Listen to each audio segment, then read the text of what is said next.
Every time I walk down to that iconic view and look back at the house over the waterfalls, I have this intense sensation of awe, of wonder. The hair still stands up on my neck. And this house reestablishes Frank Lloyd Wright as one of the leading architects in the world.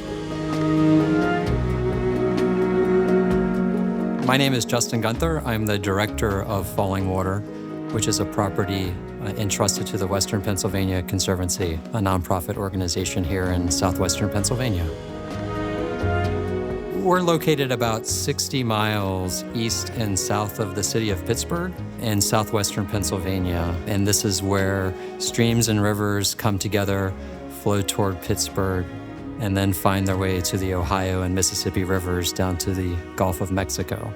The landscape all around us is one that's been conserved for over 100 years and is a very vital part of the legacy of this region. So Fallingwater is a house designed in 1935 by the American architect Frank Lloyd Wright. And it was built for a family out of Pittsburgh, the Kaufmann family. And they owned Pittsburgh's largest department store. So they were a family of great wealth, but one that also found renewal in nature. So they enlisted Frank Lloyd Wright, who was known for this idea of harmonizing the natural world with the man-made world through his philosophy of organic architecture. So Wright's idea of organic architecture, it's an architecture where the natural world and human habitation are harmonized. And to really accomplish that, what Wright does is he takes direct inspiration from natural forms, natural features in the landscape. So all of the colors, all of the design motifs, all of the interior decoration, all of the architecture takes its basic cues directly from what Wright is seeing in the landscape around the architecture.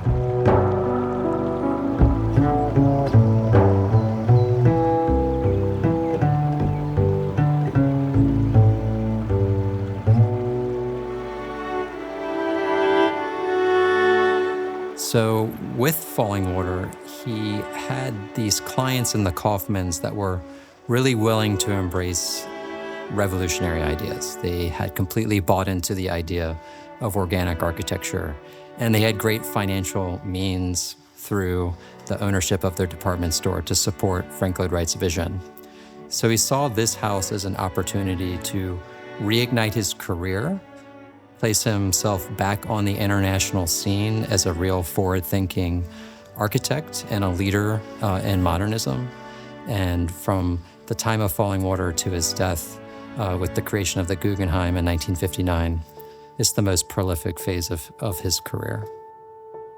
When you look at Fallingwater, you see these two natural waterfalls, one 20 feet high, the other one 10 feet high. And then with the house, he projects out these two massive cantilevers of living space out over the waterfalls, mimicking those natural rock ledges in the landscape. So the whole house steps down through the hillside, just like rushing water. And what Wright's main contribution to architecture is creating the open plan, removing those partitions away from those living spaces and creating one flexible place for entertaining, for working, for socializing. What Wright also does in this space, which I always find fascinating, is he brings together the four elements of the universe: earth, air, fire, and water, and he does it by crossing them on axes in the center of this space. So when you enter into Fallingwater from the driveway, you're coming into Fallingwater through earth, and then on a cross axis, you're immediately drawn to air to the outside on one of the terraces. And then if you're standing in the center of the room and you look over your shoulder to the fireplace, on cross axis to that is going down to the stream through the hatch down to water, which maybe is why the house has such a timelessness to it, because all of your senses are activated by the four rooted elements of the universe. You're gonna see those elements come together, you're gonna feel them, you're gonna smell them, Everything about the experience is amplified and elevated because of this intense connection to nature when you're inside of this house.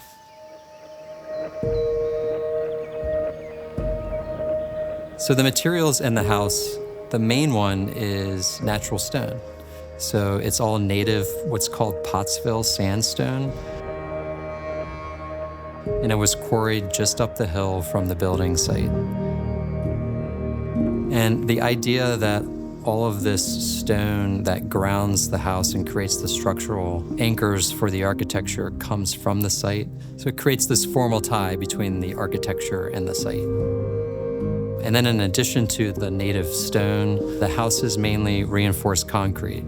So all of the cantilevers are made out of reinforced concrete, the aggregate of which also came from the site, so kind of all the rock that mixes with the concrete. And then the only other materials are steel, which holds the glass for the windows and the doors.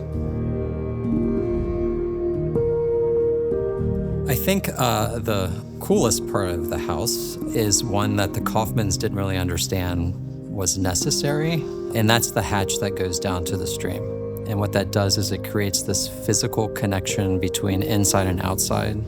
You really get all of your senses engaged when you slide open the glass door of the hatch. You walk down the steps to the underside, the underbelly of the house, and then you get this whole other experience of landscape and architecture coming together.